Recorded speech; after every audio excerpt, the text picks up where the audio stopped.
Sir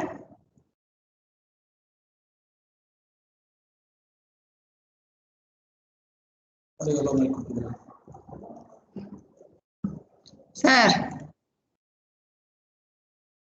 ಅವ್ರಿಗೆ ಅಲ್ಲೋ ಮಾಡಿದೀವಿ.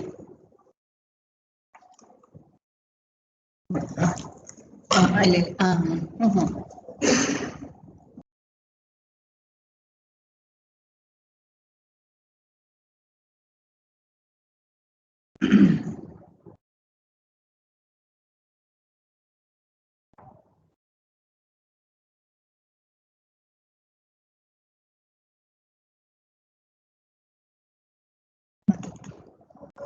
ಸರ್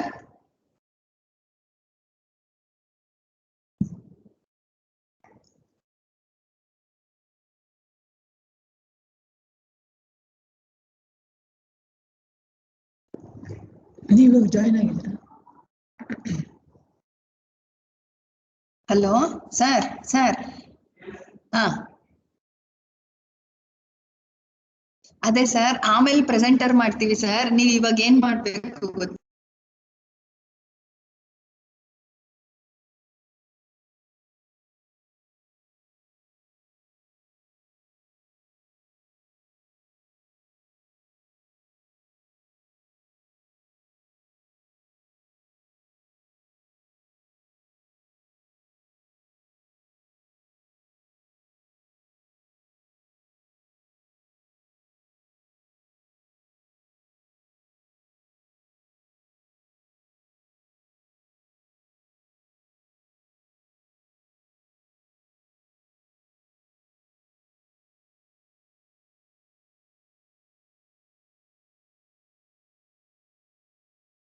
ಸರ್ ಈಗ ಮಾತಾಡಿ, ಕೇಳಿಸ್ತಾ ಸರ್?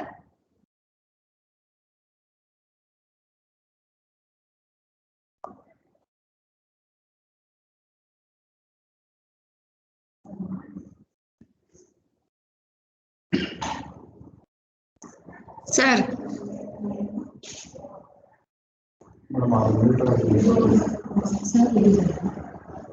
ಸರ್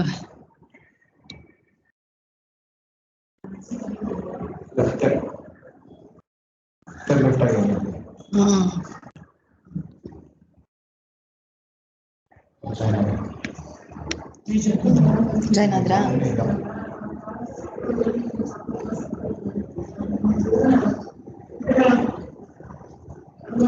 ವಿಡಿಯೋ ಕಾಲ್ ಮಾಡ್ಲಾ ಅವ್ರಿಗೆ?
ಸರ್ ಸರ್ ಈಗ ಕೇಳಿಸ್ತಾ ಇದೆಯಾ? ಹಾ ಸರ್, ಈಗ ಕೇಳಿಸ್ತಾ ಇದೆ. ವಿಡಿಯೋದು ವರ್ಕ್ ಆಗ್ತಾ ಇಲ್ಲ, ಆಮೇಲೆ ಅದ್ ಲಿಂಕ್ ಕೊಡ್ತೀರಾ? ಹ್ಞೂ ಸರ್, ಆಮೇಲೆ ಕೊಡ್ತೀನಿ sir.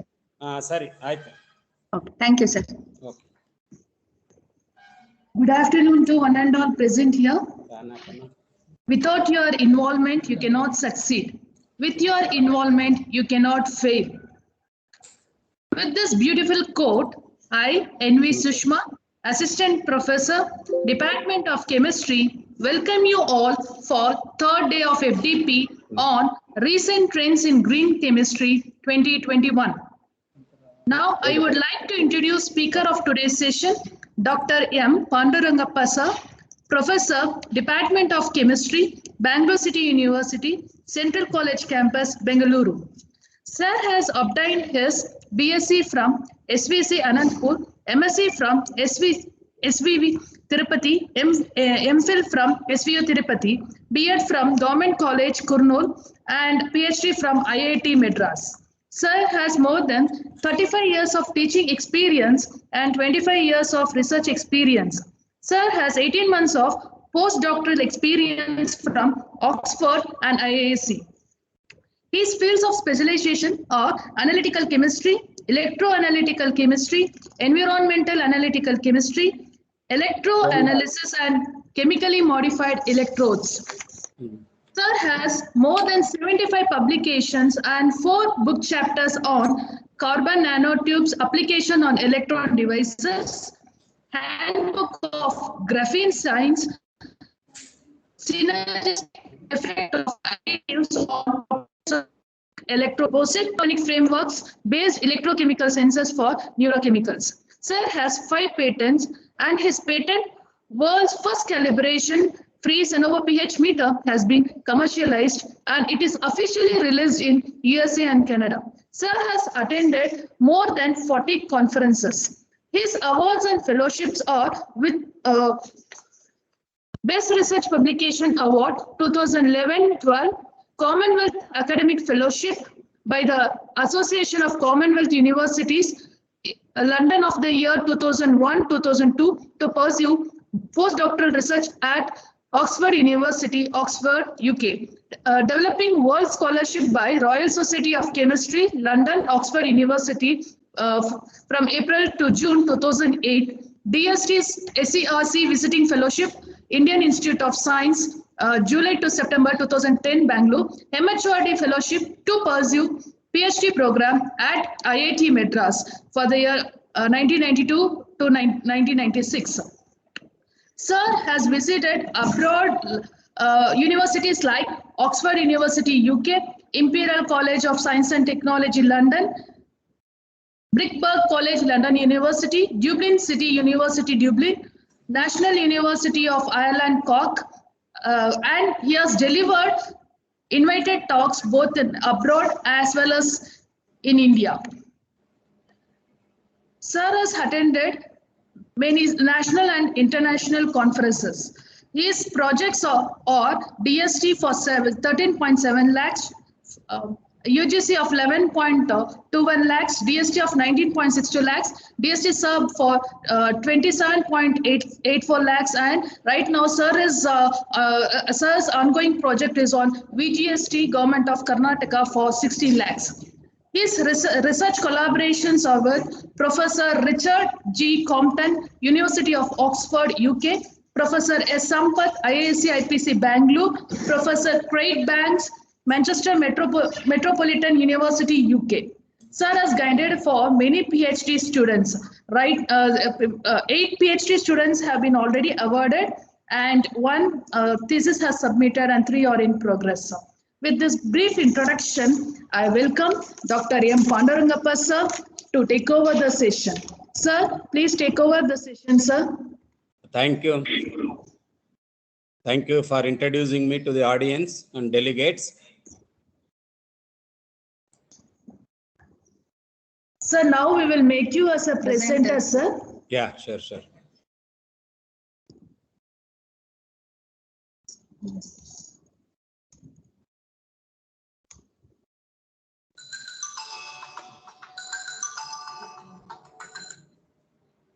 now you can present, sir.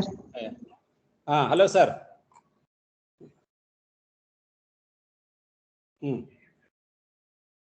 Sir, ಒಂದು 1 hour ಬಿಟ್ಟು ಮಾಡ್ತೀನಿ ನಾನು.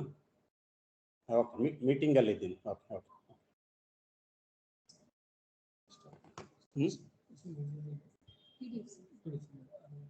ಇದೆ ಇಲ್ಲನಪ್ಪ ಏನಾಯ್ತದು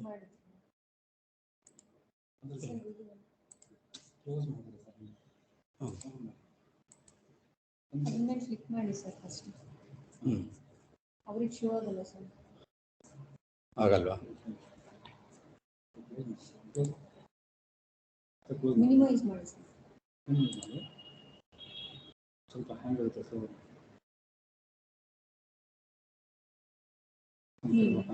hello hello Sir, sir. Is it visible No, sir. ಈಗ ಇಲ್ಲ sir. ಒಂದು ನಿಮಿಷ ಇರಿ.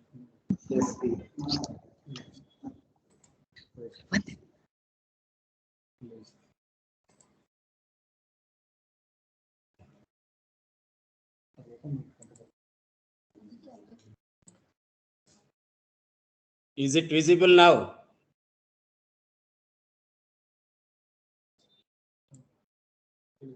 Hello. Sir, screen is visible, sir, but not PPT. Now it is visible, sir. Okay. Sir, make it full screen. Yeah. Slideshow I will go. Okay, sir. Sir, move the slide, sir. Yes, sir. Yes, sir. Okay. Yes, sir. Thank you for introducing me. Now, I think good afternoon to all of you. Namaskara, ಎಲ್ಲರಿಗೂ. ನಮಸ್ಕಾರ sir. ಎಲ್ಲರೂ ಕನ್ನಡ ಬರುತ್ತೆ ಅನ್ಸುತ್ತೆ. I hope they will be able to follow. ನಮ್ಮ ಎಲ್ಲ chemistry ಕಮ್ಯುನಿಟಿನೇ ಅಲ್ವಾ ಇರೋದು, or some other departments also might be there. Yes, sir. Physics and material science. Okay. So Mechanical. Okay. So once again, I welcome you all. My research talk is mainly based on some carbon nanotubes and their substrates and their chemical modification, and how these modified carbon substrates can be used in electrochemical sensing. This is my title of talk. This building is the chemistry department. Those who are from the Central College output or product of Bangalore University might be aware about this department. I hope we will be able to see. Whenever you come this side, you can visit the now Central College has become the Bangalore City University. Earlier it was known as Bangalore Central University. Since there was an objection from the government of India to name it as Central University, we changed it to Bangalore City University. I hope most of you are aware about this one. So this is the building. Are you able to see? Hello? Sir. Is it audible? Yes, sir.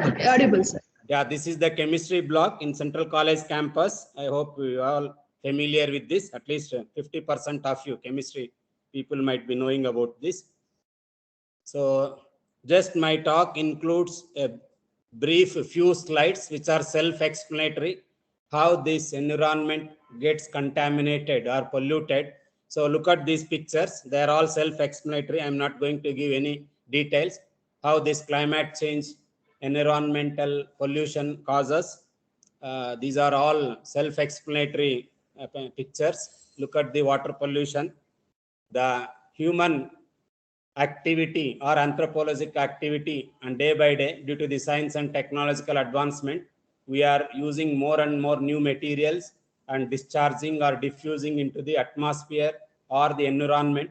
Thereby pollution, air pollution, water pollution, soil pollution, everything is taking place. I think these are some of the pictures which we have taken in and around Bangalore city as well as some other parts of the world. So soil pollution, I think I need not have to explain all these things. So if you go with this is one of the typical example about the chromium contamination, hexavalent chromium contamination at Pinya industrial area, in the Pinya first stage, where that hexavalent chromium groundwater contaminated. So I had an opportunity to work as a commissioner for the investigating team some few years back. If I am correct, in the 2016, there was a Surya chrome plating industry and Karnataka State Pollution Control Board. There was a dispute. So we went and we took the samples. Look at the yellow colored water. So nearly hexavalent chromium contamination was nearly about 250 to 260 ppm levels.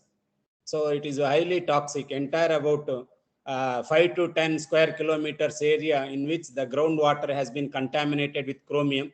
Now all the plating industries have been closed and it has been relocated at Dabaspete, if I am correct, because of the some industrial pollutants, because they have discharged without treating any effluents. That is how it has resulted. And there is no remediation for this because we cannot remove the entire earth crust and replace with the new soil and other things. So that's why the groundwater in that first phase Pinya industrial area cannot be used for any even cleaning purpose. To that extent, it has contaminated. So this is another picture, this is near Bellandur Lake. I think look at the foam because of the excessive use of cleaning agent, surfactants by various domestic and residential units of this. This is how it is causing. And if you look at this is the one underbridge where that Bellandur Lake, nearby that, you can see how much of methanol accumulation and fire.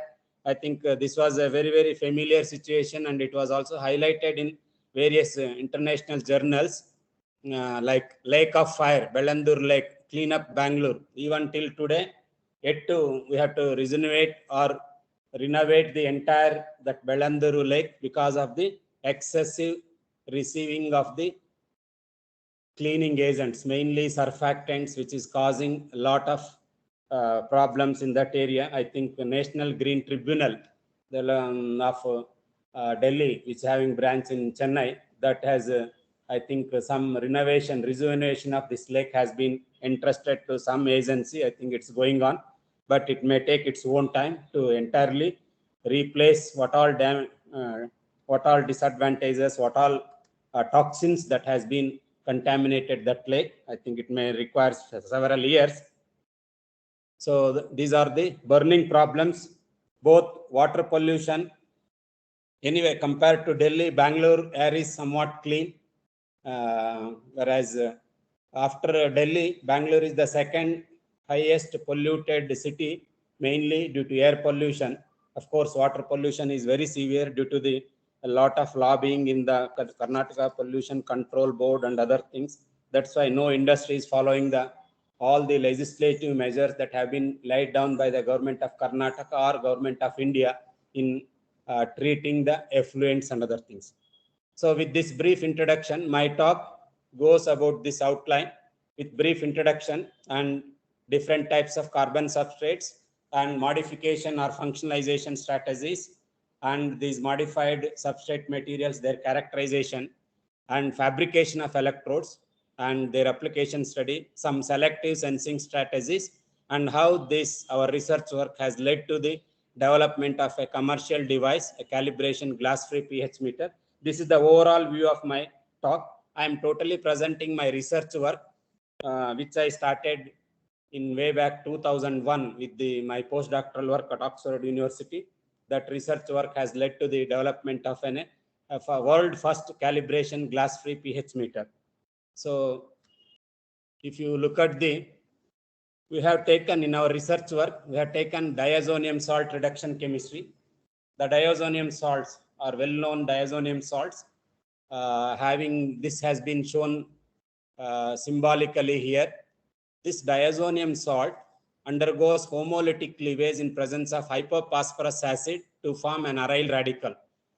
This research work was published in JACS in 3 papers about its mechanism and all. This I have listed here. I think based on this, we started bulk derivatization of carbon substrate materials and its use as sensors. This is my work, which is confined to based on the reduction of diazonium salts.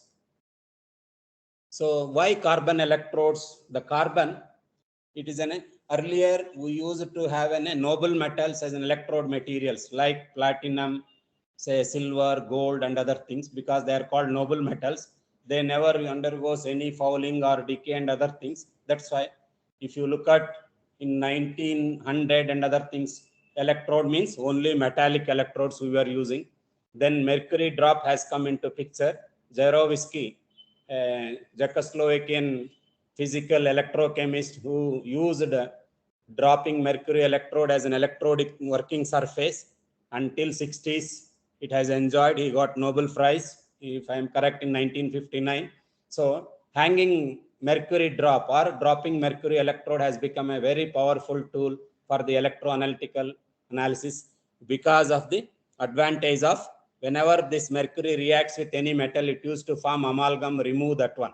So in the next fresh drop of the mercury has been used as a working electrode surface. That's how about nearly 4 to 5 decades, the dropping mercury electrode has enjoyed its own status.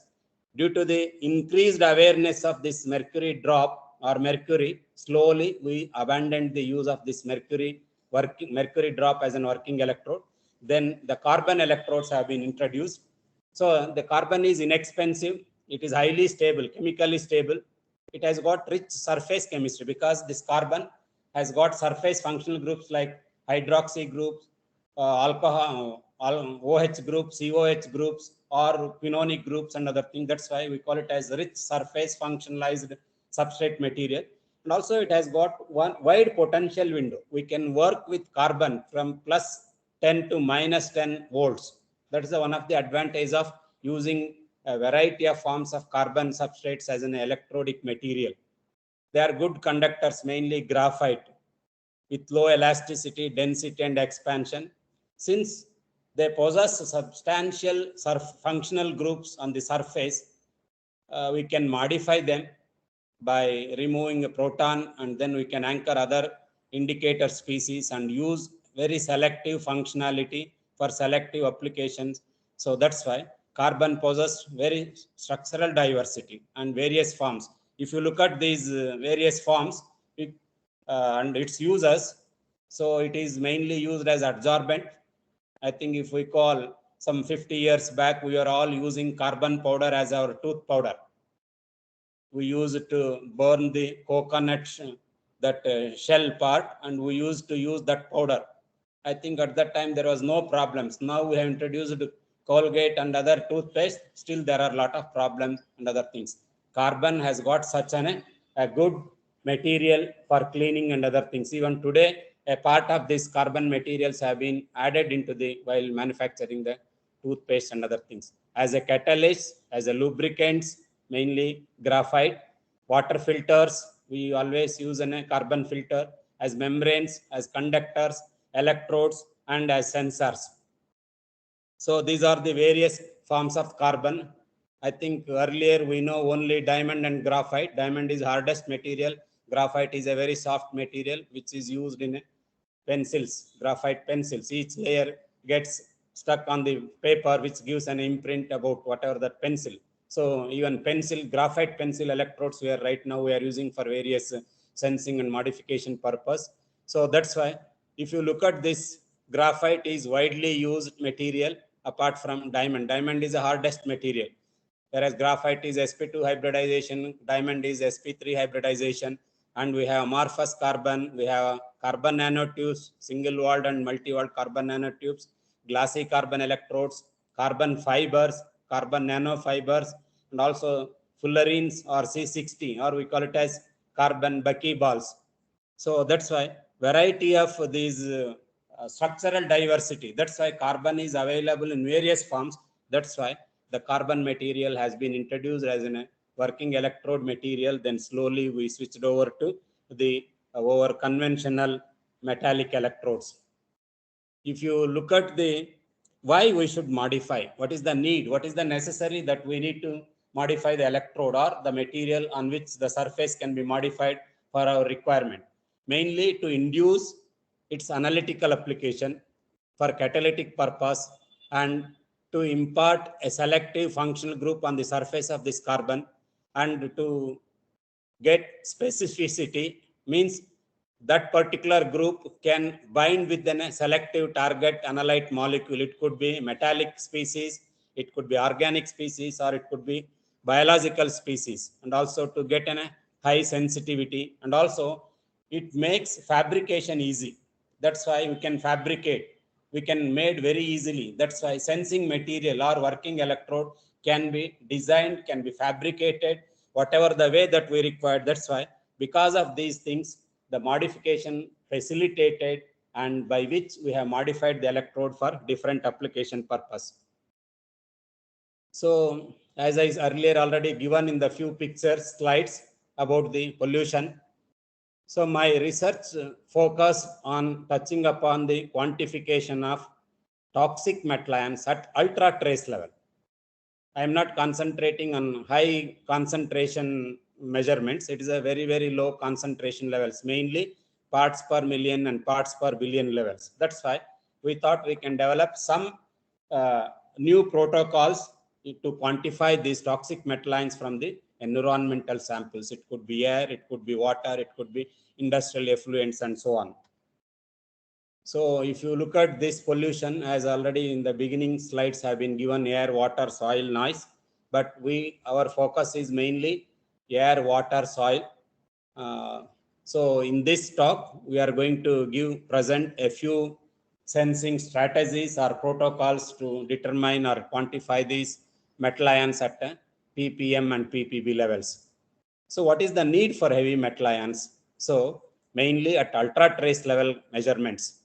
Mainly that is one of the objective of our research work that has been focused to study the interactions, molecular interactions, and to find the accumulation times, and to find the pathway of the toxins, means route of how these toxins releases into the atmosphere, how it percolates into the soil, ground. We are using excessive of agricultural fertilizers, various pests, various pesticides and other things. So we have one side, we have to reduce the say timing, ripening times, to increase the yield, and also look, appearance, everything. Now we are using synthetic fertilizer. That's why in nowadays we got organic farmed vegetables, organic foods. I think most of you are aware. In these, the farming is done by using only manure, not artificial manure, natural manures like cattle dung and other things. That's why organic foods have been introduced into the market, mainly the products, grains that have been grown without using any synthetic artificial fertilizers. So there are several methods, existing methods. If you look at UV visible spectroscopy methods, atomic absorption spectroscopy methods, inductively coupled plasma, we coupled with emission and mass spectrometry. Though all these methods are available, these methods definitely, no doubt, we can use it, but they require high sophisticated instruments. AAS means there is a good sophisticated instrumentation, expensive, and we need a trained people to operate these instruments. And routine use, it's quite difficult because instrument has to be stabilized, it has to be switched on, it has to be put in an air condition or dust free room, and we need a very prolonged sample preparation procedures. Means we need to thoroughly prepare the sample, like pre-concentration or dilution, before it is subjected for the analysis of these substrate materials or naturally occurring materials, and high detection limit. So that's why mainly these are all laboratory based, whereas we cannot spot analysis cannot be done. That's why can we have alternatives?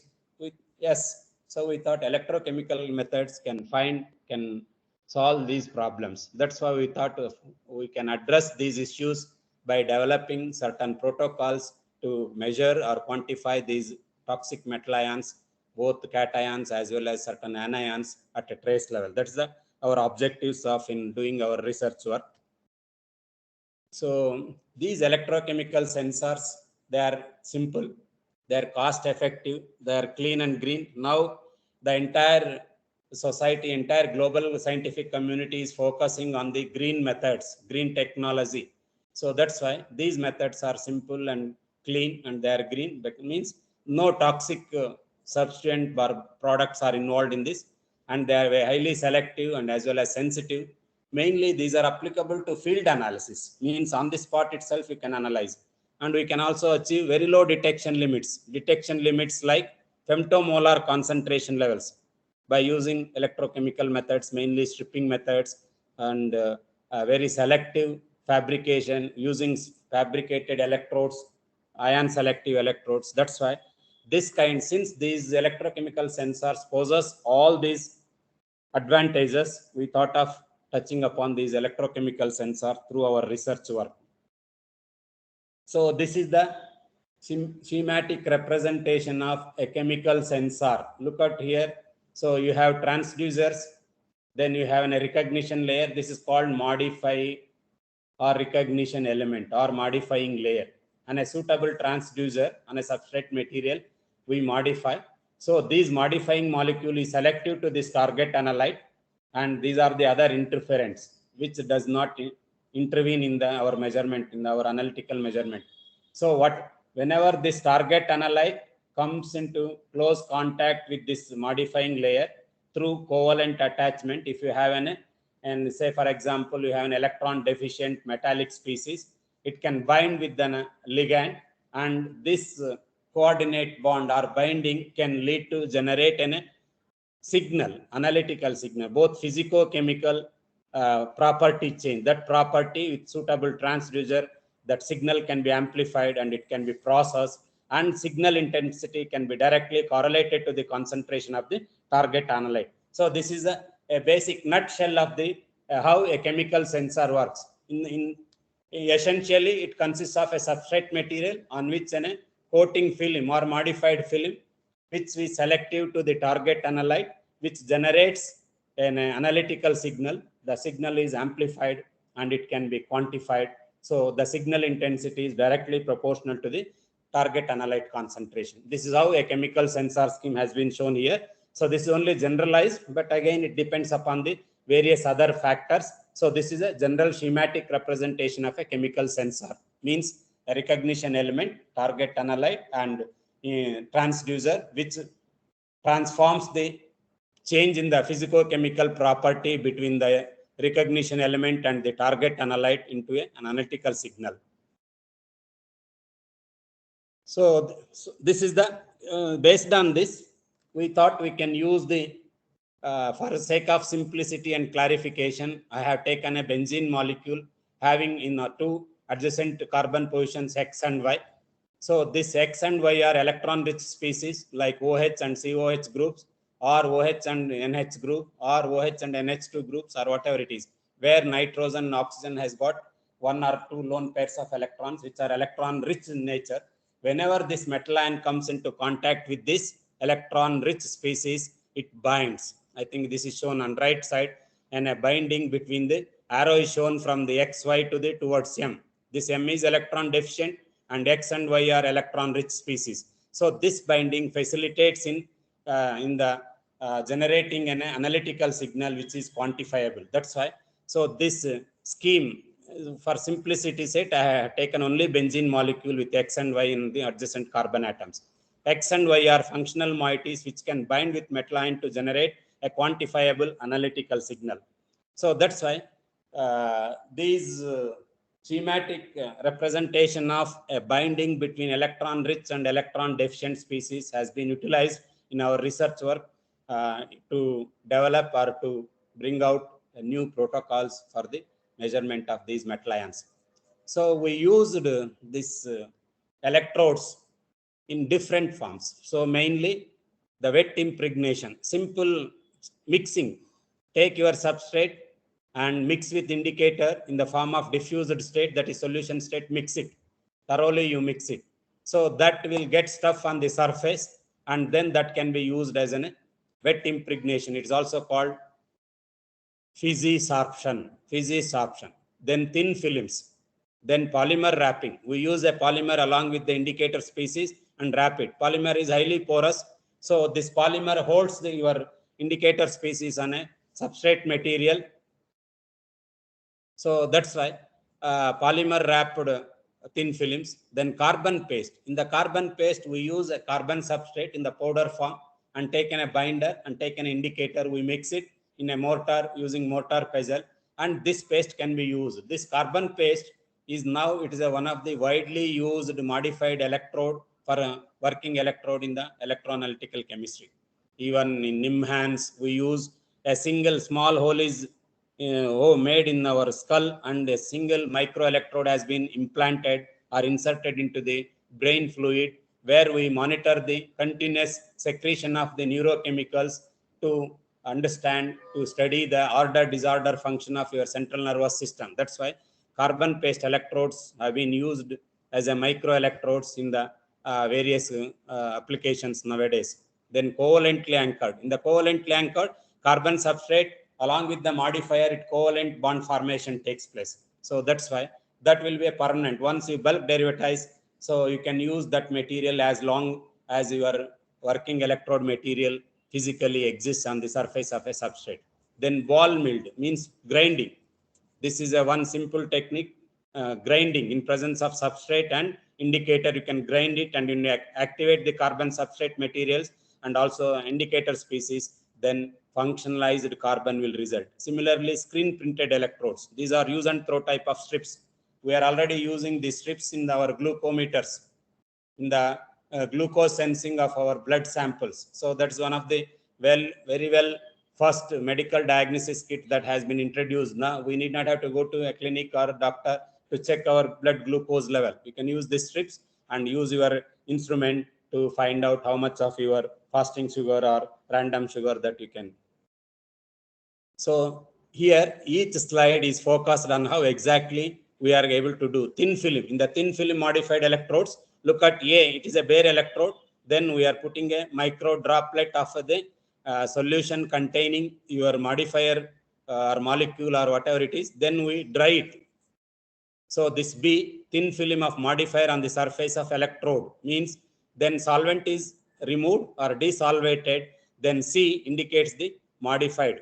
So A is bare electrode or pristine electrode. C is a modified electrode, a thin film of the electrode. Here, this is a glassy carbon electrode that has been used, and any modification, simply we take 5 to 10 microliters of the your solution in which that modifier has been diffused in a suitable solvent or liquid form, and then it is put on that, and then droplet has been allowed to remove the desolvation at a controlled temperature using furnace or using what, or even at an open nature if the material is insensitive to the nature.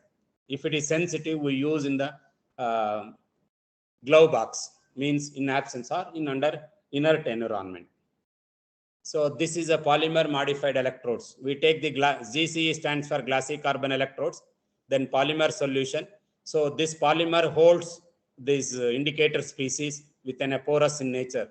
When the electrolyte or your solution containing target analyte comes into contact and goes through this, then that will come. Whenever the electrons are passed through this glassy carbon electrode, either de-electronation or de-electronation, that is oxidation or reduction, takes place at the interface between the solid surface and the liquid solution. That is how the redox chemistry has been exploited. This is a carbon paste electrode. Look at here. These are the glassy carbon spheres. We have epoxy binder and then indicator species. So we use, this is simple pipette tips could be used. On right side, this is the one we have fabricated the electrode using a copper wire and using a pipette tip with the carbon paste. So this is how you can make it, means very inexpensive, very cheap. You need to use your simple chemistry to establish or to fabricate the electrode, working surface electrode for your sensing purpose. So that's why these carbon paste electrodes, though it was introduced in 1959, but now extensively we are using in variety of forms. So this is the covalent modified carbon surfaces. Look at here, we have single walled carbon nanotubes, we have diazonium salt, we are taking hypophosphorus acid, which gives an aryl radical because of nitrogen molecule. This diazonium ion undergoes homolytic cleavage to give aryl radical. Aryl radical covalently binds on the surface. Here it is an anthraquinone diazonium salt has been used in the modification process. The lower one, which indicates the multi-walled carbon nanotubes. These are the multi-walled. Here only for simplicity's sake, only two walls have been shown on which this nitrophenyl groups have been covalently attached. And this is the, in presence of 2 electron, 2 proton, it undergoes NO2 groups as NOH-OH or NO2H2. Then it goes with the loss of water molecule, it forms nitroso benzene molecule. Then with the 2 electron, 2 proton, it goes to NH-OH. So that's why this kind of, because nitro group is electrosensitive group. So any species which is capable of either donating electron or accepting electron will give an electrochemical signal. That's why any indicator species capable of having redox property. Redox means either oxidation or reduction. That we generally call it as redox behavior. If it is redox active in nature, then that kind of species can be used in our electrochemical signal generation or in the quantification. So this is also here it's shown where carbon powder, glassy carbon. So then diazonium salt. This is anthraquinone diazonium salt at low temperature in presence of hypophosphorus acid having more than 50% of the strength. So this carbon sphere gets covalently bonded with these anthraquinone molecules. So these quinonic groups are highly electroactive in nature because it undergoes either protonation or deprotonation to give quinone or hydroquinone. That's why this is a bulk modified electrode. Similarly, at lower one, a glassy carbon sphere shown with this another diazonium salt, where this cleavage of diazonium salt gives you NO. Because since this group containing NO2, quinonic group is also electroactive and nitro group is also electroactive. That's why this carbon powder can be derivatized or functionalized with a suitable electroactive moieties. We call it as indicator species. So then another strategy is nanoparticle modified electrode. We use gold nanoparticles. The black spots indicates gold nanoparticles. Then these are the carbon nanotubes. The wire type, they are carbon nanotubes. That's why. So this is used in arsenic sensing. So gold nanoparticle modified carbon nanotubes on a glassy carbon electrode surface can be used as a suitable sensing element or sensing surface on in the arsenic sensing. So this is another way of using fabrication of robust pellet electrode. See, whatever if we use carbon paste, so this carbon paste can diffuse into your electrolyte solution. So, or slowly the electrolyte can percolate into the graphite paste, then it may cause maybe leaching of the graphite, the carbon paste can also happen. In order to avoid that, we have done, this is bulk derivatization. Look at here, the carbon nanotubes functionalized with CONH of this molecule. This is an calixarine molecule containing NO2 groups. Here 4 phenyl rings are there. So means calixarine 4, or we call it as calix 4. So having NO2 groups and NH2 group.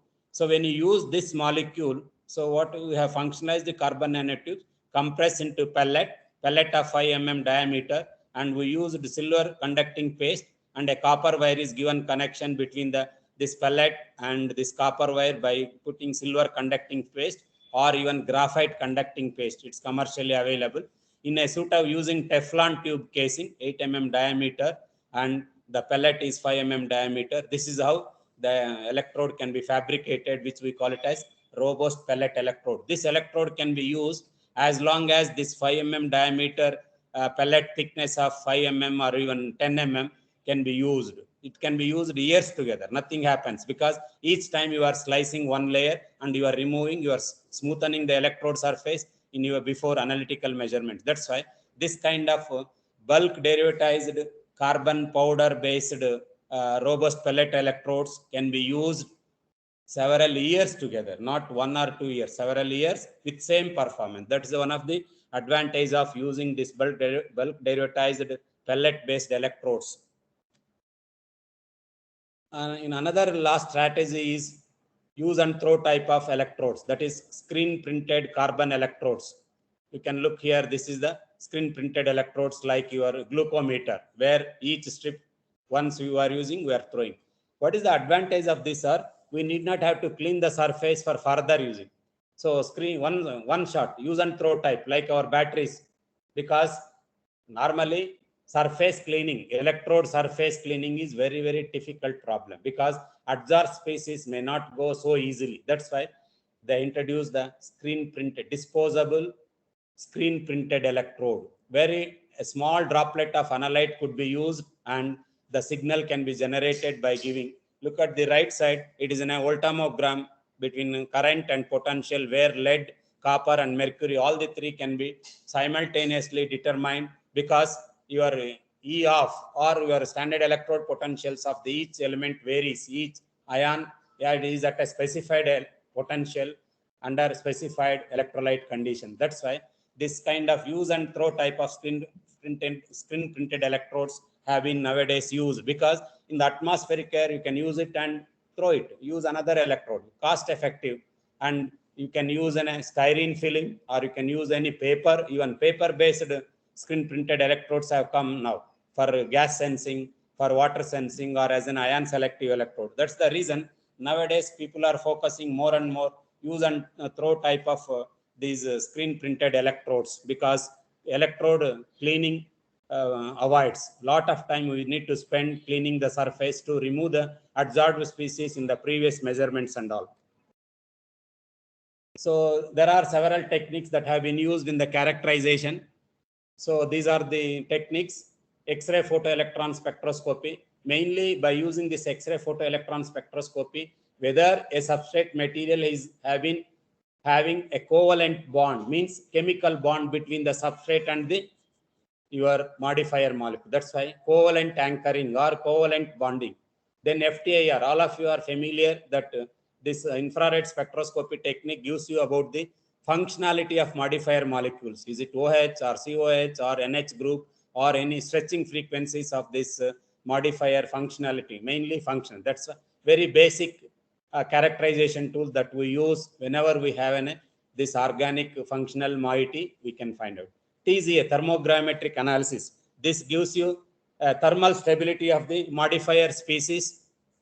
Modifier species, how far it is stable. Is it stable up to 100 degrees or 200, 300 degrees? How far? Because whenever we want to use this kind of modified materials for our electrochemical electrode fabrication, we check the thermal stability, means under different temperature conditions. So then we use SEM-TEM mainly to get the surface morphology, whether the particles, mainly the SEM and TEM have been used to find tiny particles, nano-sized particles and other things, because electron microscopy, the development of electron microscopy paved the way for identifying, understanding their surface morphology. They are spherical in nature, they are some prismatic or hexagonal or monoclinic, whatever that means. They are geometrical shapes of these things, and also particle size. We can get TEM gives you particle size, transmission electron microscopy, surface electron surface electron microscopy gives you about the morphology, what kind of spheres, what kind of species there. Then XRD, X-ray diffraction study, gives you your interlayer spacing and phase purity, extent of amorphization, all this information it gives you. You have powder XRD as well as single crystal XRD. Powder XRD gives you phase purity. Single crystal XRD gives you the atomic arrangement through RTEP bond angles, bond lengths and other things. That's why single XRD gives you, once you get a well-defined crystalline structure of any material, you can identify these through single crystal XRD. That is purest form of the material. Then electrochemical study, means its redox behavior through cyclic voltammetry, through polarography, or through stripping techniques, whatever it is. Then we use BET surface area. So mainly to find the overall surface area of these tiny particles or nano-sized materials and their intercalation and the specific surface area that we can measure it. So these are the generally used characterization tools for the materials that we use it in our fabrication and other things.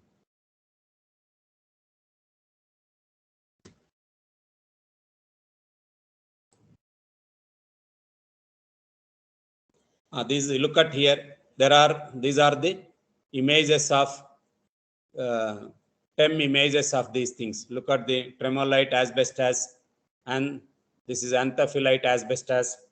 So these are the very tiny. This is the scanning electron microscopy images. The left hand side it is a SEM image. Right hand side it is a TEM image. Look at the interior parts of this thing. A cross section of each one has been shown here. That's why a pollen grain. The pollen grain surface morphology has been taken through scanning electron microscope image. Right side, it's cross section. So that's why TEM gives you more clear picture in the interior parts of this one. Look at the how this kind of pollen grain under SEM and TEM, how it looks like that. So that's why this electron microscopy has revolutionized our understanding of these tiny nano-sized particles in various material characterization. So these are the TEM images of, we have taken carbon nanotubes. They are all impure. So unpurified carbon nanotubes. So it was, then we have purified by chemical method, reported literature method. So there this amorphous carbon has been removed. So initially we have taken about 1 gram of carbon nanotubes to start our research work. When we purified with chemical acid cleaning method, we left over with some 400-500 milligrams of that, because a lot of it was amorphous carbon. After purification, we use these are the modified carbon nanotubes, which we have put metal nanoparticles on this one. This is a single one carbon nanotubes on which these patches indicates the adsorption of the metal nanoparticles on the carbon nanotubes.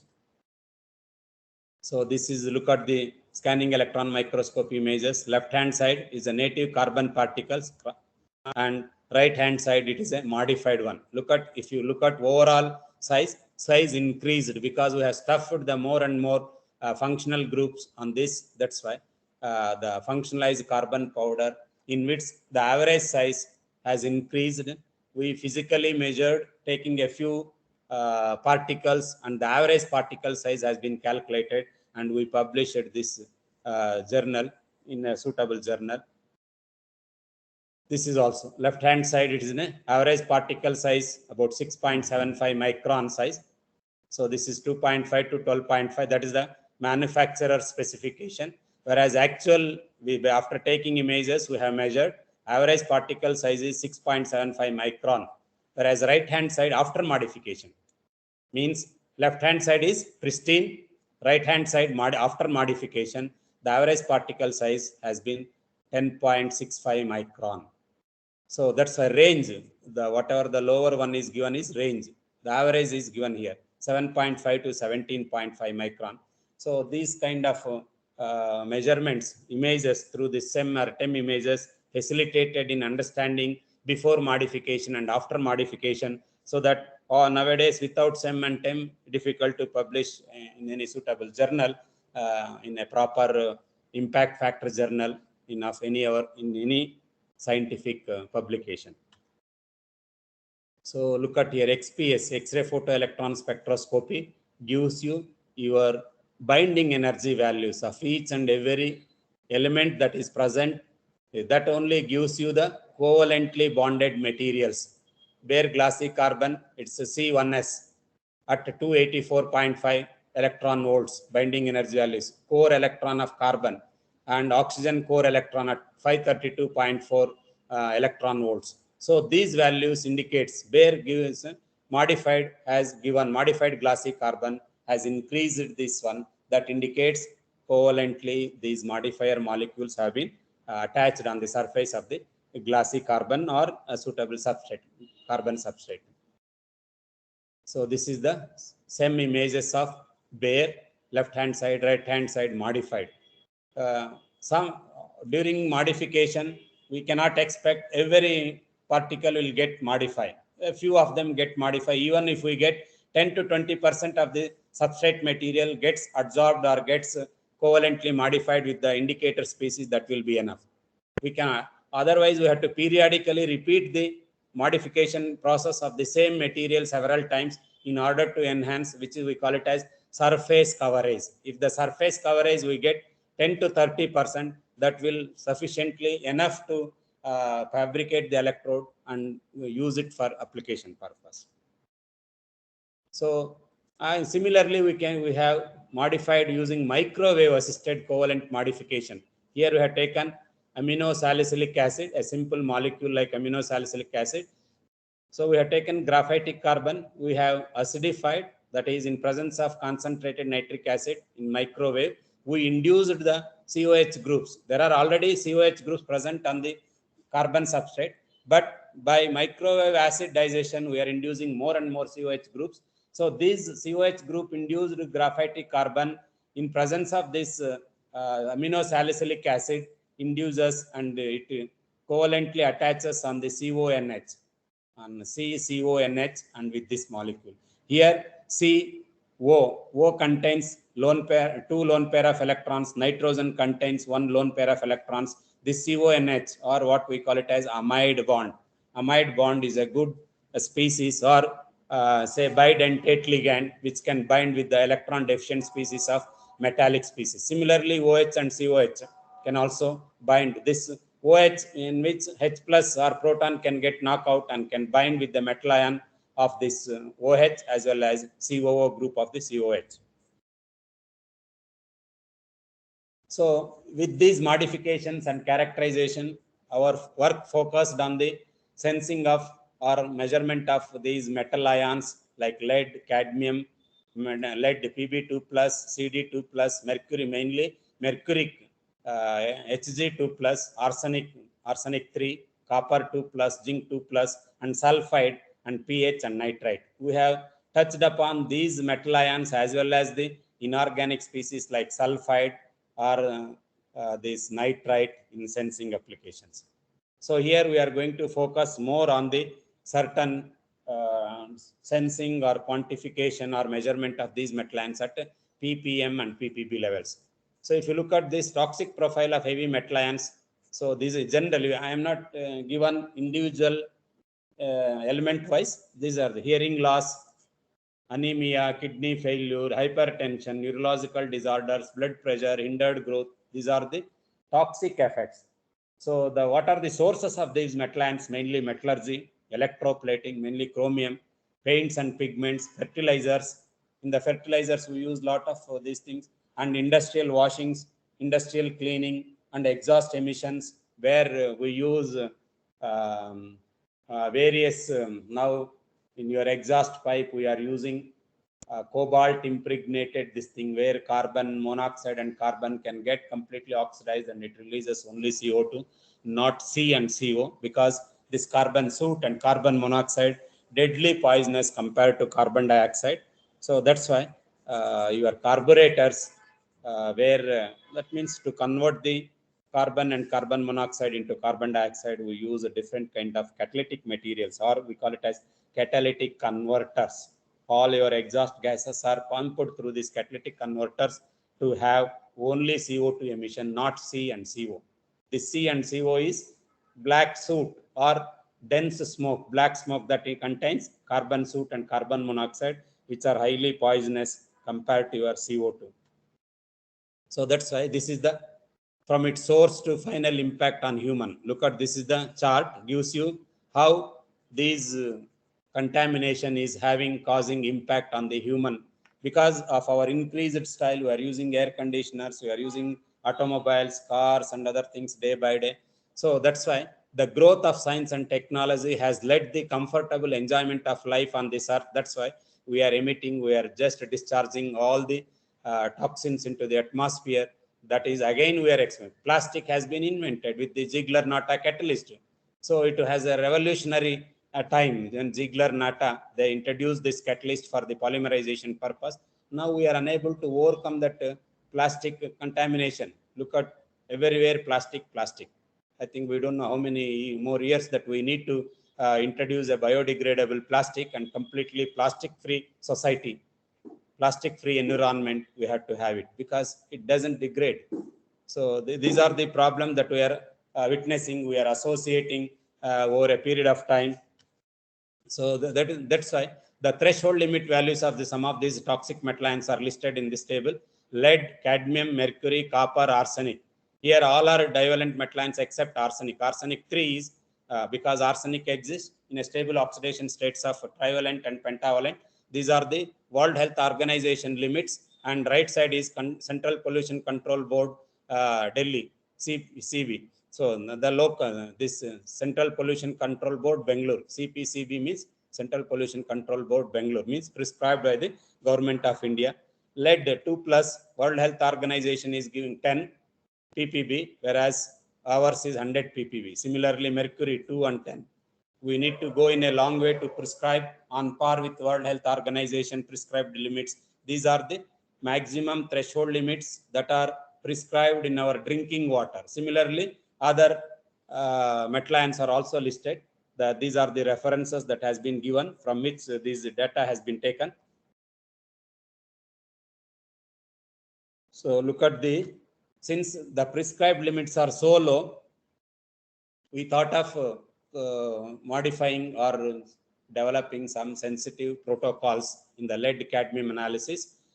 The potential affinity of oxygen containing functional groups like COH OH groups has led to the development of lead and cadmium quantification through a simple protocol. Look at this. As I said earlier, we have taken simply aminosalicylic acid. This aminosalicylic acid, where this NH2 group can be covalently attached on the carbon substrate through diazonium salt formation or through microwave radiation or through ball milled and other thing, and we can, the COH and OH groups can be used as a bidentate ligand to sense the toxic metal ions at very low concentration level. So look at here, this is electrode fabrication and possible mode of its interaction.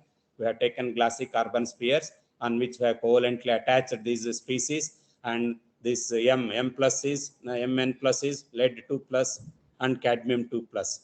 So that's why this OH and COH groups becomes the ligands, or bidentate ligand, to bind with the electron deficient species to give the analytical signal by which we can the concentrations can be measured at very small level. So this is the cyclic voltammetric behavior of the bare glassy carbon electrode and modified. A is bare glassy carbon electrode and B is the modified glassy carbon electrode with that aminosalicylic acid functional groups. This is the 1 millimolar each of your lead and cadmium. Look at here, this is lead and this is cadmium. So at using potassium nitrate as a supporting electrolyte at a medium pH of 5, the scanning rate is, your sweep rate is 100 millivolts per second. So this is the procedure or protocol for stripping voltammetry, anodic stripping voltammetry. So it has undergoes in 2 steps. One is pre-concentration under applied potential and subsequent stripping. So the first one is pre-concentration, M2 plus 2HL, that is ligand, in which it forms this Ml2, that is metal gets absorbed onto the your ligand surface, where this Ml2 plus 2H plus 2E gives M. And in the stripping means we are reversing the potential of that working electrode, thereby this M gets stripped and comes to the electrolytic solution in the form of oxidation, M2 plus, giving equivalent electrons. By measuring the electron intensity or the signal intensity or the analytical signal current, we can correlate how much of M is present in your suitable target or substrate material or any natural samples like industrial effluents, waters or anything. So this is how stripping will look at here. This is anodic differential pulse anodic stripping voltammograms of 1 micromolar each of lead and cadmium ions under similar condition. So these are the A is modified electrode. Look at this. How much these two are the signals. So B is in absence of metal ions. This A is in presence of metal ions. So that's why by measuring the signal intensity, that is current value, we can correlate the concentration of the metal ions. So similarly, we have done our interference study, because why we need to do interference studies? Mainly to facilitate the application of this fabricated electrode to real samples. What all the common cations and anions that are present in the waters and industrial effluents that have been studied.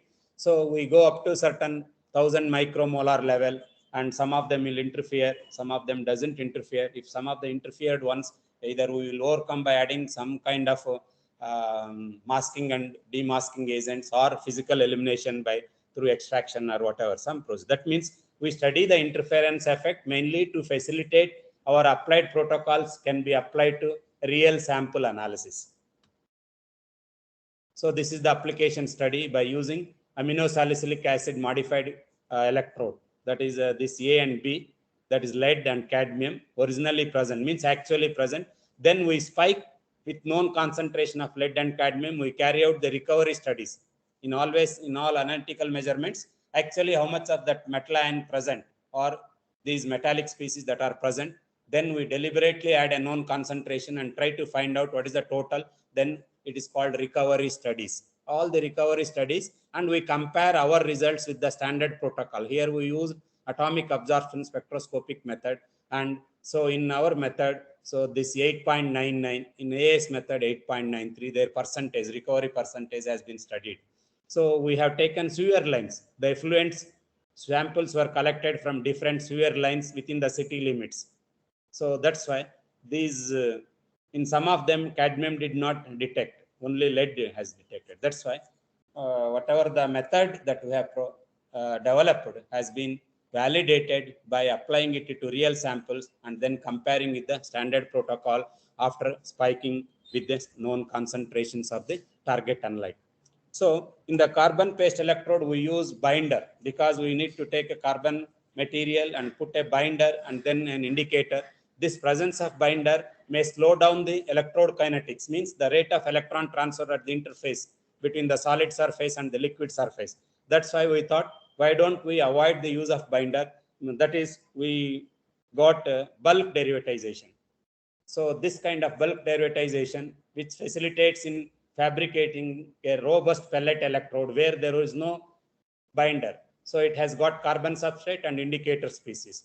Binder, the presence of binder, which binds the indicator and carbon substrate, will reduce the rate of electron transfer. That's why this kind of pellet-based electrode facilitated in giving a better analytical signal intensity and much lower detection limits. That's why, look at here, this CONH, this also can become bidentate ligand, as well as OH and COO minus can also become a bidentate ligand, where lead and cadmium get binding, and the analytical signal can be correlated to the metal ion concentration.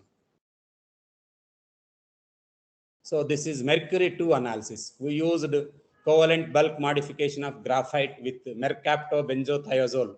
So look at, this is the diazonium salt of mercaptobenzothiazole. We have functionalized. This leads to aryl radical because of homolytic cleavage, and this aryl radical covalently attaches on the graphite or carbon substrate surface to form the indicator species or functionalized carbon. So this functionalized carbon has been used to fabricate the pellet and then use it for electrochemical sensing. We take in a Teflon rod and make a drill it and make the pellet and put the graphite or silver conducting paste and put in a graphite wire and we use it. So that's why this kind of simple modification facilitated in using simple mechanical aspects in developing or fabricating the electrodes for our analytical studies.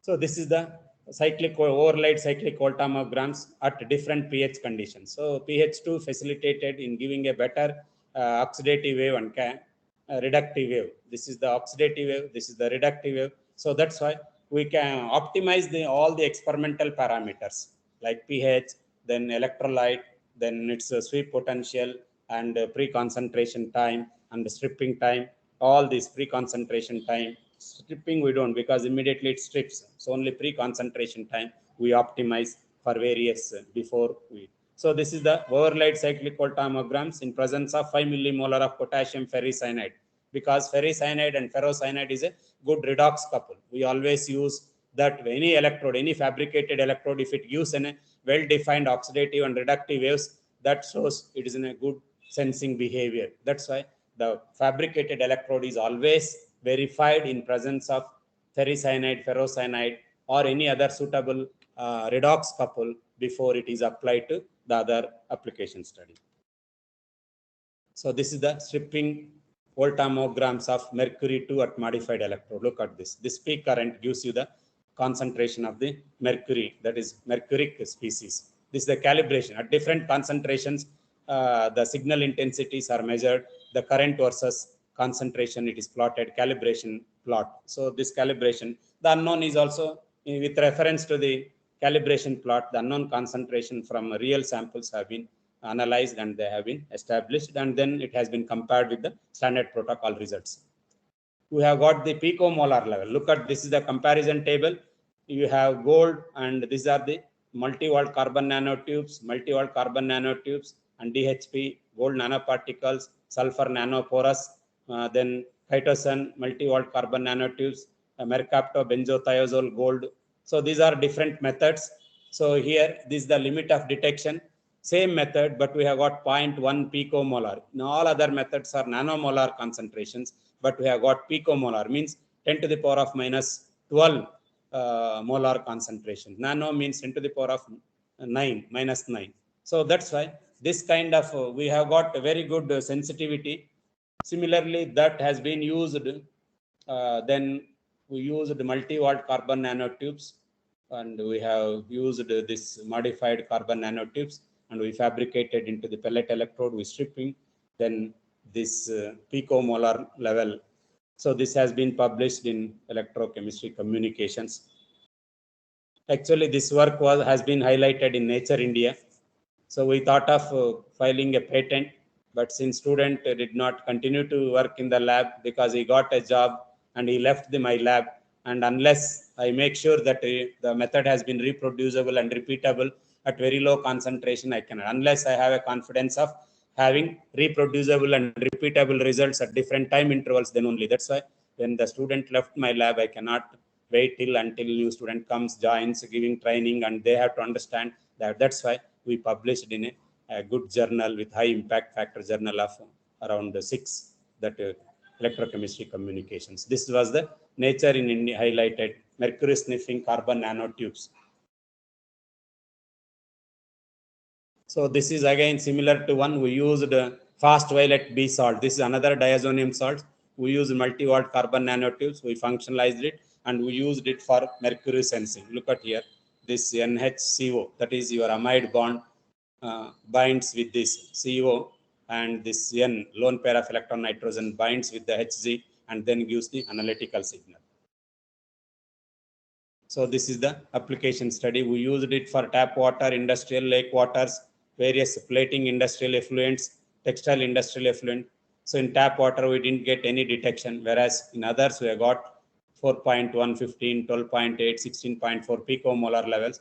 We deliberately added unknown concentrations of mercury, and total mercury we have measured, and then its recovery, percentage recovery of the added element or added toxin has been detected. We got 1 picomolar level concentration detection limit.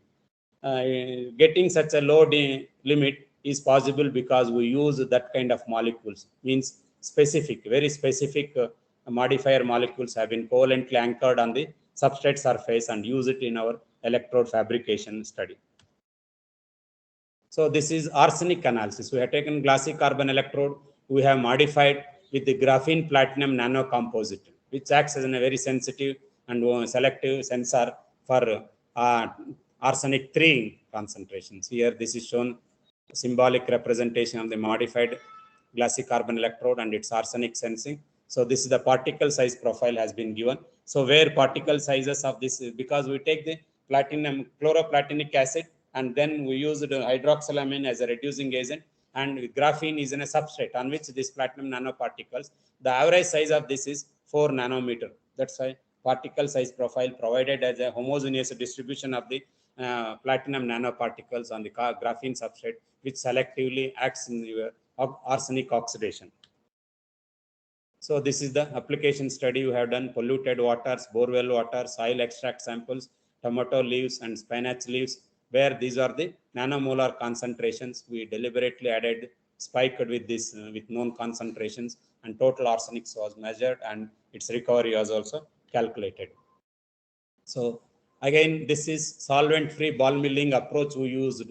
We have a ball mill in our lab, which is a agate balls. So we take the carbon substrate with functionalized with us that is acid treated or activated, surface activated carbon spheres we take. We use this as a modifier species, and we mill it, grind it.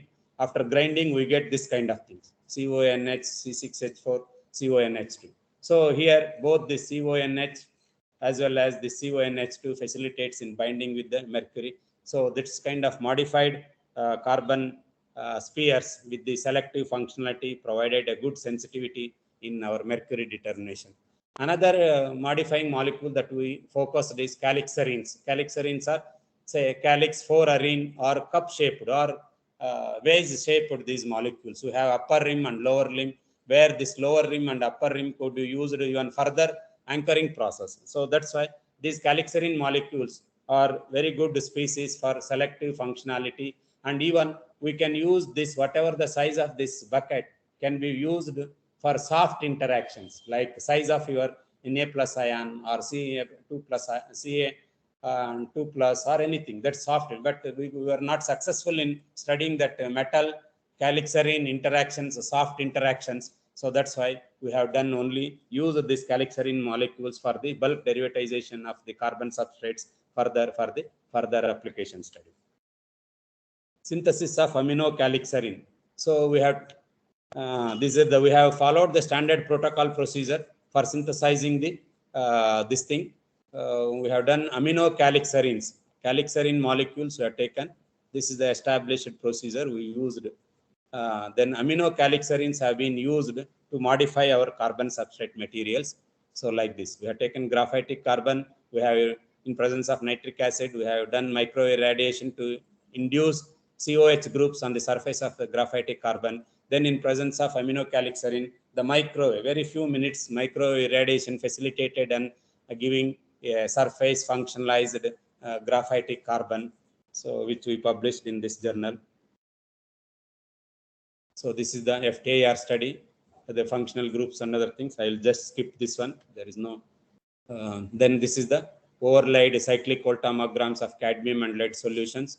So look at these things. They are aminocalixarene modified electrode. This is the bare glassy carbon electrode. It gives you, but aminocalixarene modified electrodes gives a much high intense analytical signals. That's why we used this kind of modified carbon substrate materials in quantifying lead and cadmium, and also its application to real sample analysis. Look at this. This is the bulk derivatization. So lead and cadmium. We got very low detection limits.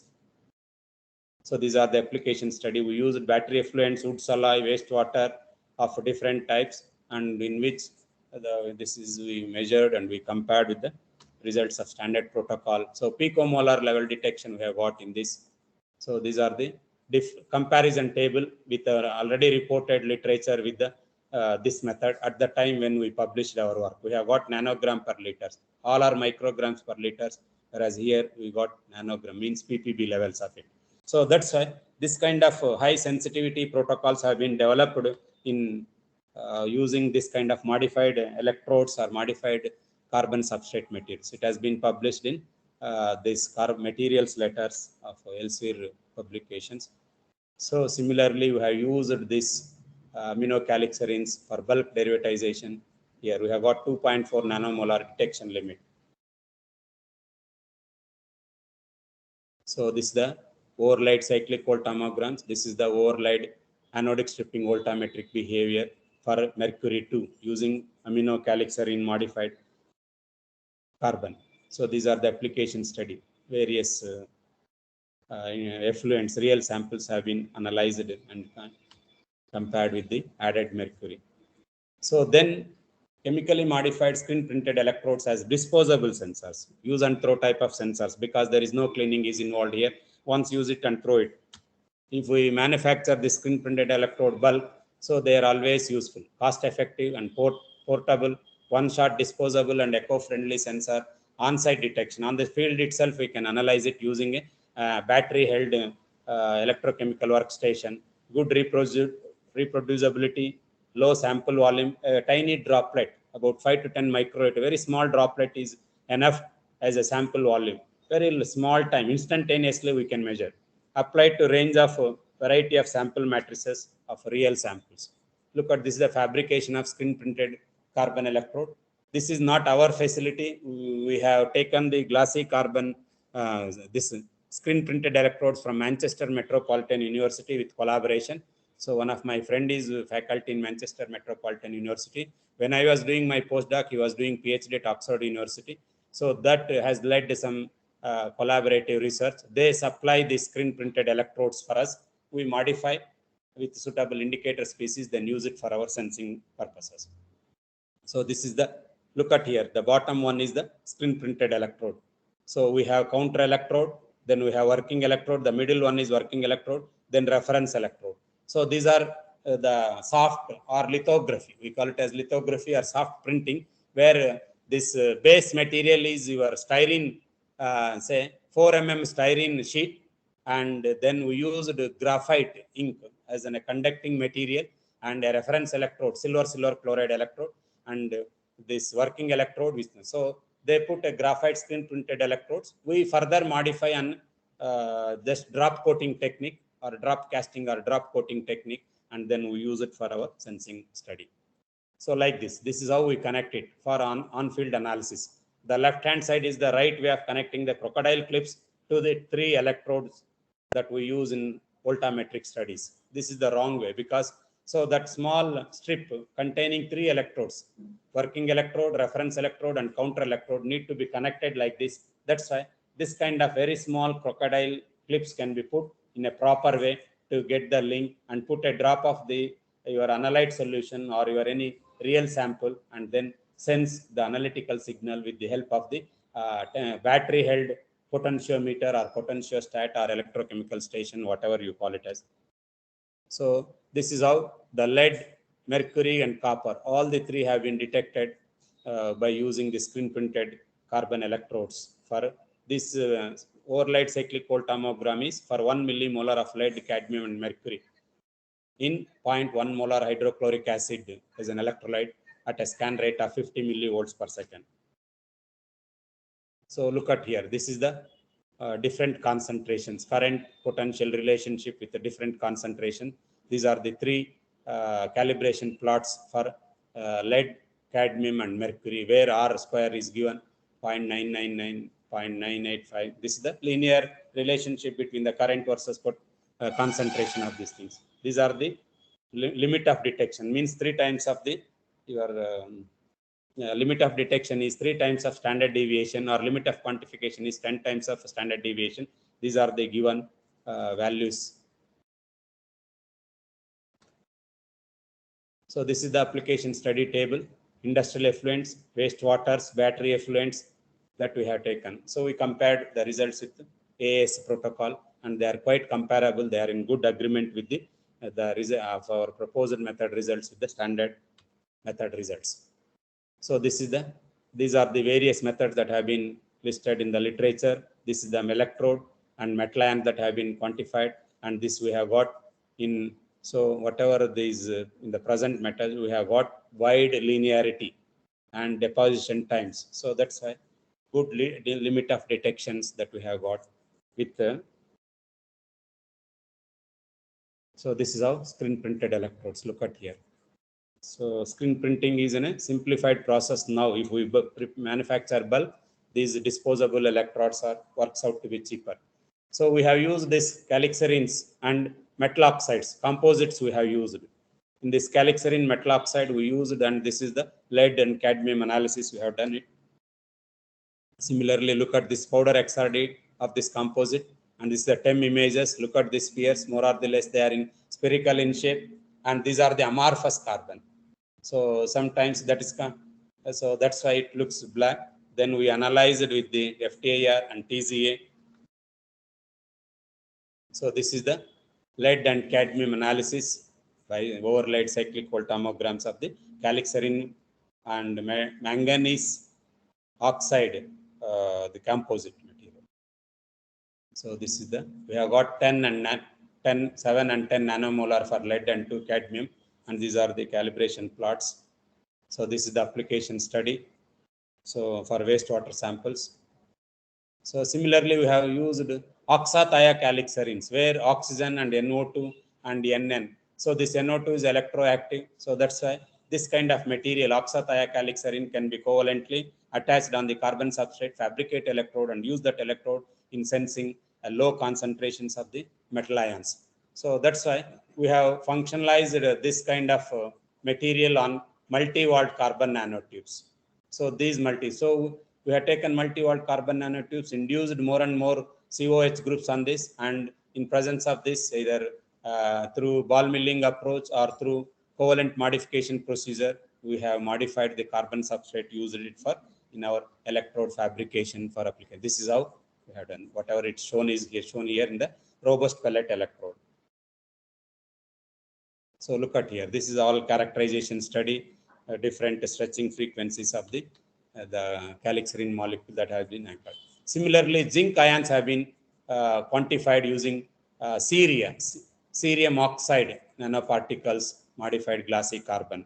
So this is how schematically shown bare glassy carbon electrode. This is a drop coated ceria functionalized electrode. Then this is the how the zinc oxidation takes place here is shown here. So this is the SEM TEM images of this CeO2 particles, nanoparticles. So this is the application study. All have been shown in one single slide because of some constraint in the space.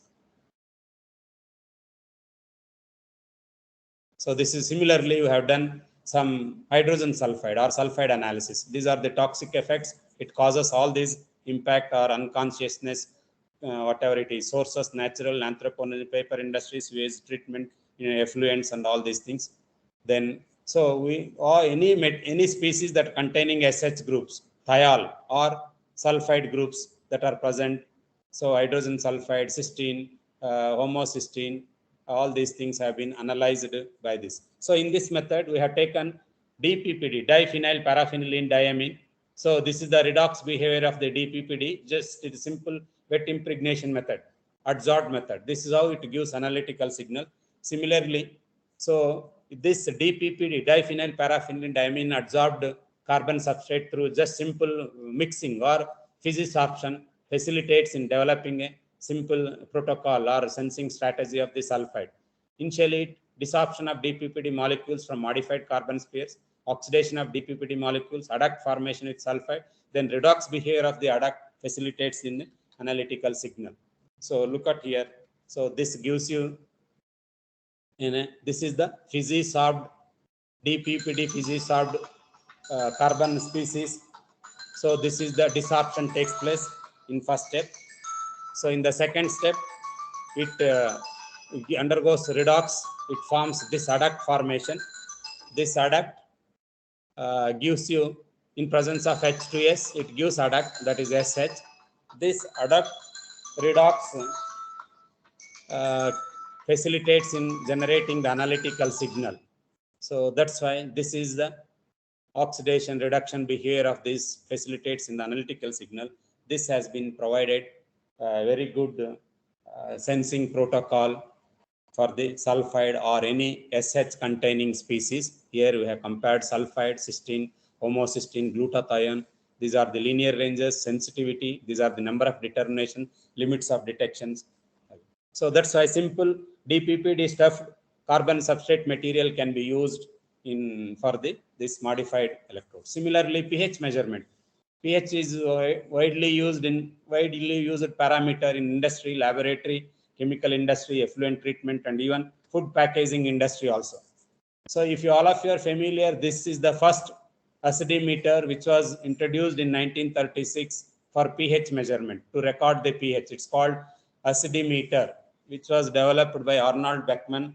I think Beckman thermometer. Most of you might have heard about the Beckman thermometer. Same Beckman, Arnold Beckman, has developed the acidimeter in way back 1936. So this is the glass membrane electrode. What we are using is a glass membrane electrode presently for pH monitoring.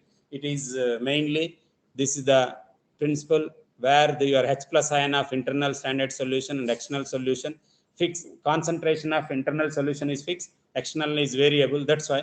So that 59.16 millivolts is developed for every tenfold difference in the activity of H plus ion concentration, or in the other way, H3O plus ion concentration. That means your hydrated, that is hydrated H plus ion.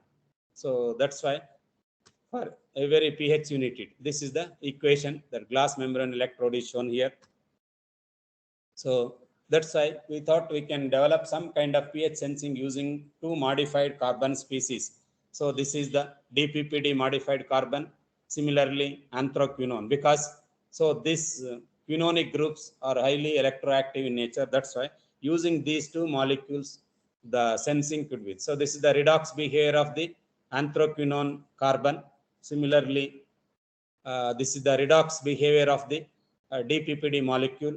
Using combining these two molecules, we have proposed a pH sensor electrode in 2004.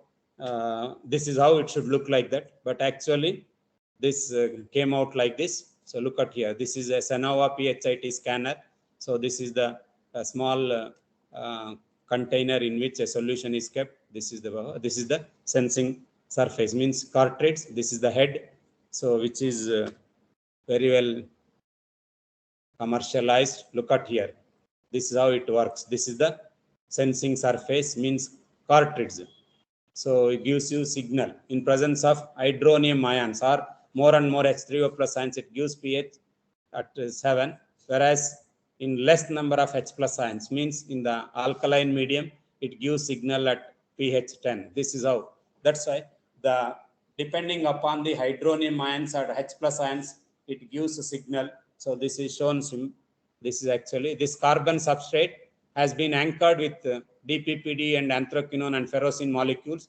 Two molecules are active to H plus ion, another molecule is inactive to H plus ion. So temperature drift has been taken over by the inactive molecule, whereas the other active molecules are actually for the hydronium ion concentration. So this is the how it gives the Nernstian behavior, pH 4, pH 7 and pH 10.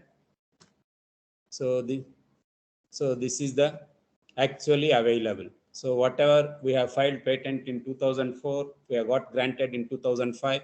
So this is the actual. This tip is a cartridge, means replaceable. So this instrument costs about with CD and this is battery and this is a cable and this is the head. So that's why you can measure pH, you can measure temperature, you can measure current and potential. All the 4 parameters can be measured. Now this is commercially available, which costs about, this is the carbon nanotube or functionalized carbon nanotube. That is DPPD molecule, anthraquinone and ferrocene modified molecules have been anchored on this carbon nanotubes, which is used as a sensing cartridge for the pH measurement. So this device, this is actually looks like that in various forms. So these are the flexible forms, various. Now this is being developed as an in situ blood pH measurement. So directly we need not have to remove the blood. So in situ, like what we do a needle. Similarly, a needle type is being under developed. So that's why a lot of work is going on with the chemically modified carbon nanotube based Senova pH meter. Senova is the company located in California in USA, which taken the know-how from the Oxford University. So that's how whatever the research work I initiated in 2001-2 has been patented in 2004-5. Then 2008, this technology was transferred to the Senova Systems. That is a company floated for making of this kind of pH sensors. Then it was released in 2012 March in the Pittsburgh conference. So that was first displayed in March 2012. In April 2013, it was commercially released into the market of USA and Canada. So this is the merits of solid state sensor. So it is calibration free, glass free sensor. After 80 years of this acidimeter, a new pH sensor has been rolled out. There is no frustrate calibration, no calibration with standard buffers and other things, signal drift, nothing is there. So that's why it bagged Best Innovation Award for the year 2012 in Pittsburgh conference, which is annually held in USA. So this is the, similarly, I will show you the video, 2 minutes video after this thing. Similarly, we have used multi-watt carbon nanotube, zirconium amino terephthalate and composite in nitrate measurement.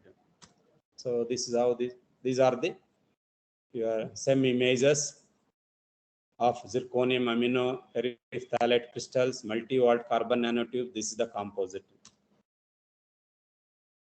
So this is the calibration graph and linear plot and the analysis of the application study. This is after I will show these are the people which I have to acknowledge. Bangalore University. Now I am at present, due to trifurcation of Bangalore University, I am Central College has become Bangalore City University. Earlier it was Central University. Now we renamed it as City University.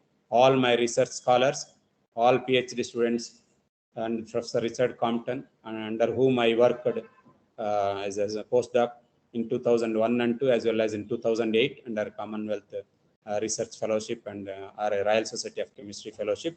He is the one guided about 150 research scholars for their PhD and having 2,000 publications in the peer-reviewed journals and other things. He is a big shot. This pH sensor was the first patent commercialized. Now he has got 15 such commercialized patents: garlic sensor, ammonia sensor, oxygen sensor, then breath analyzer, like Oxtox, where the alcohol drunken and driving testing, say Oxtox company has been floated. Then Craig E. Banks, who is located in Manchester Metropolitan University as a professor, and all funding agency, DST, UGC, CSIR, and Association of Commonwealth Universities, London, for awarding me the Commonwealth Academic Fellowship. Then Royal Society of Chemistry. I was the first recipient of this World Developing Scholarship in 2008, where I visited the same professor second time, and we had further research collaboration. So this is about, I acknowledge, I thank all my university, Bangalore and Bangalore City University, and all my research scholars for providing, and because all the credit should go to the research scholars, because they work hard and they provide what all we are presenting is because of our research group. So this is about my thing. I'll just have a 2-minute video presentation about that Senova PHIT scanner.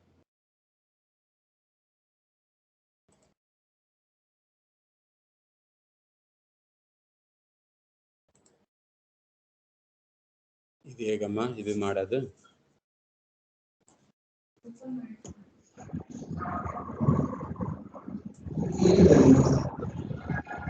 ಅದನ್ನ open ಮಾಡಿ ಆಮೇಲೆ ಇದು ಮಾಡೋದಾ? Hi, my name is Chris Leo, Product Manager at Senova Systems. I'm here to show you the new calibration-free. Minimize ಮಾಡಬೇಕು. Restart.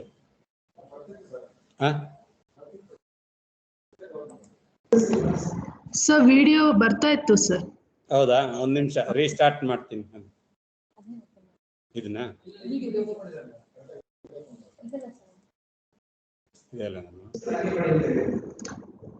Sir ನಿಮ್ಮ desktop ಇಂದ ಹಂಗೆ ವಿಡಿಯೋನ ತೋರಿಸಿ ಸರ್, ಬರ್ತಾ ಇತ್ತು. ಈಗ ಬರ್ತಾ ಇತ್ತಾ ನೋಡಿ? My name is Chris Leo, Product Manager. ಹಾ ಸರ್ ಬರ್ತಾ ಇದೆ sir. Okay. This is the video, 2-minute video presentation of the that Senova PHIT scanner that is based on anthraquinone, DPPD, and kerosene modified carbon nanotube based pH sensor. As you can see, all you need to read. Can I play from beginning once again? Hi, my name Yes, is sir. Product Manager at Senova Systems. I'm here to show you the new calibration-free fit scanner in action. In front of me are buffer samples of pH 4, 7, and 10. Let's start with scanning pH 7. ಅದನ್ನು ಇದು ಮಾಡಿ, close ಮಾಡಿ, ನೋಡಿ ಅದನ್ನು. As you can see, all you need to read the pH of your sample is to press the pH button. The fit scans the sample at least 3 times to make sure it reads the pH accurately. While it's scanning, let me take the opportunity to address some questions and concerns we've received. The common theme among these emails, calls, and messages is it real? Sounds too good to be true. Senova scientists and engineers have spent the last 5 years perfecting, testing, and optimizing this revolutionary pH sensing technology. The fit scanner was developed to eliminate the risks and frustrations from measuring pH in the lab. We are all tired of the need and expense of constant recalibration, broken probes, and high maintenance requirements. And of course, the mess associated with the need to store electrodes in a saturated potassium chloride solution. We are so excited to introduce the Fit pH scanner because all these issues and more have been eliminated. This really is the future of pH measurement. The Fit scanner does not require calibration, and because the sensor is comprised of advanced carbon materials, you don't have to worry about breaking it, and it can be stored dry. These are all key features that make the Fit scanner truly revolutionary. So let's see what the results are. Our Fit read a pH of 7.03 and a temperature of 21.6 degrees Celsius. I hope you found this video informative and enjoyable. Come visit us at sonovasystems.com, where we continue to post new application data and news updates. From all of us at Team Sonova, we hope to see you again soon.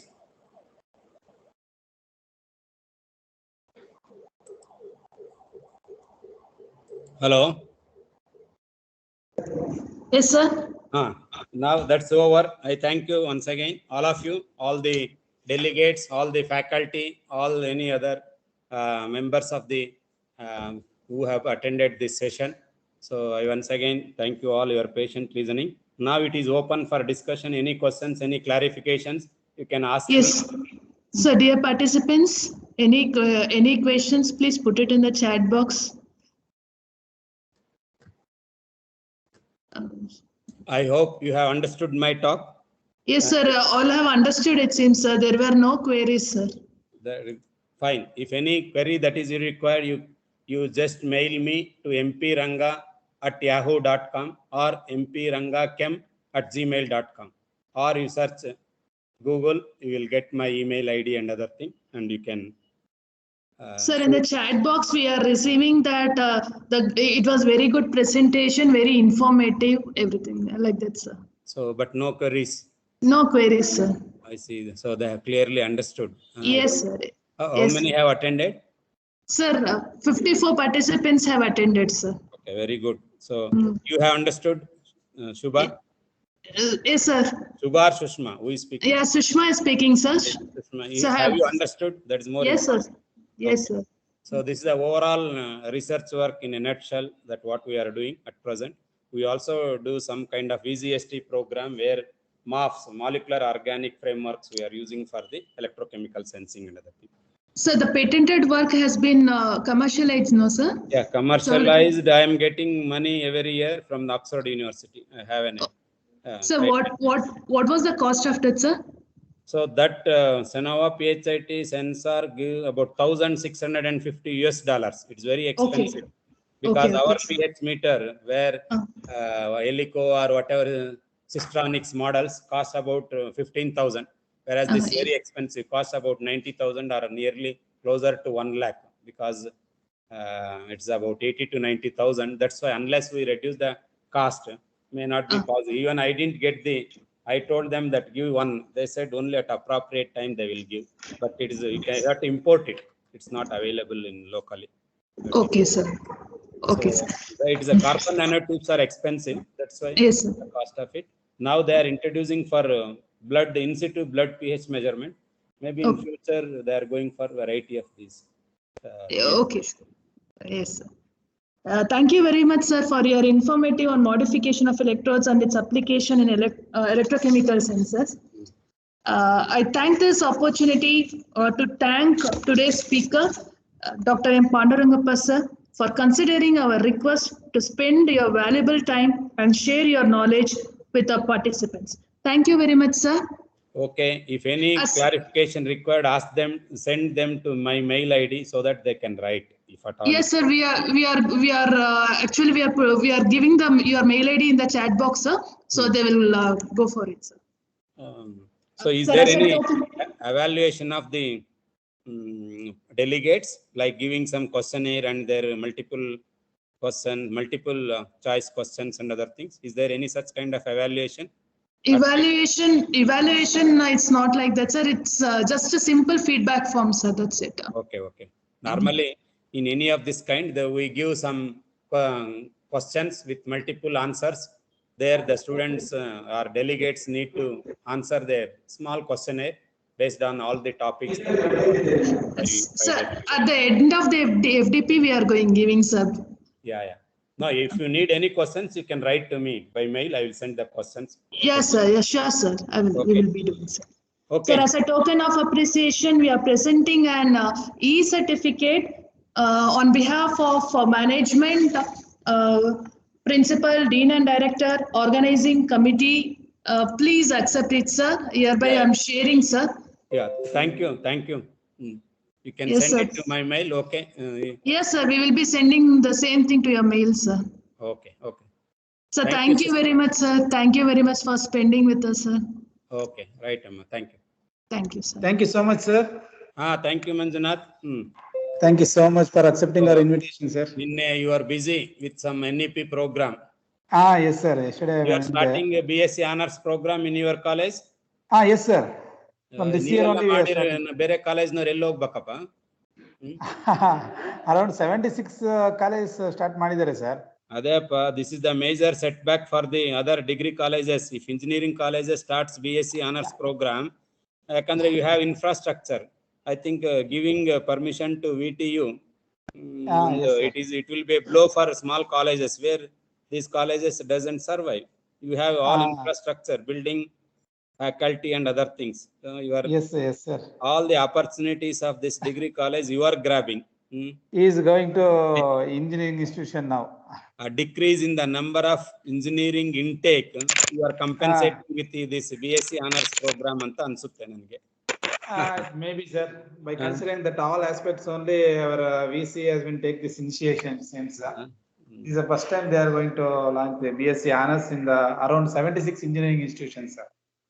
I think ಏನಪ್ಪ ಮಾಡ್ರಿ, then it becomes a comparison. Then small colleges will perish slowly. There may not be any. It's by default, sir. Already it is happening. Okay, thank you so much, sir. Thank you. And your presentation is very informative and your work has been already patented. It is very inspired to all the researchers, those who are working on the electrochemical sensor, sir.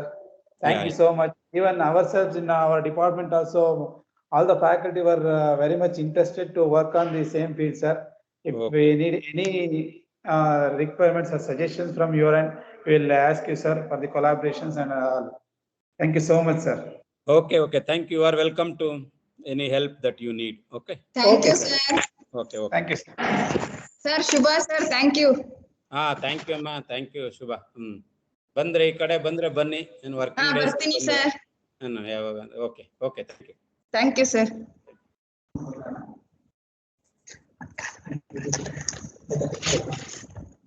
Dear participants, tomorrow's session will be at 10:30. The speaker is Dr. P. Lalita, Professor of Chemistry from Avinash Lingam Institute of Home Science and Higher Education, Coimbatore, Tamil Nadu. Her topic is on supercritical carbon dioxide extraction, a paradigm shift in extraction technology and sustainability. Please support us in the same way. Please join us tomorrow by 10:25. Thank you. Thank you all.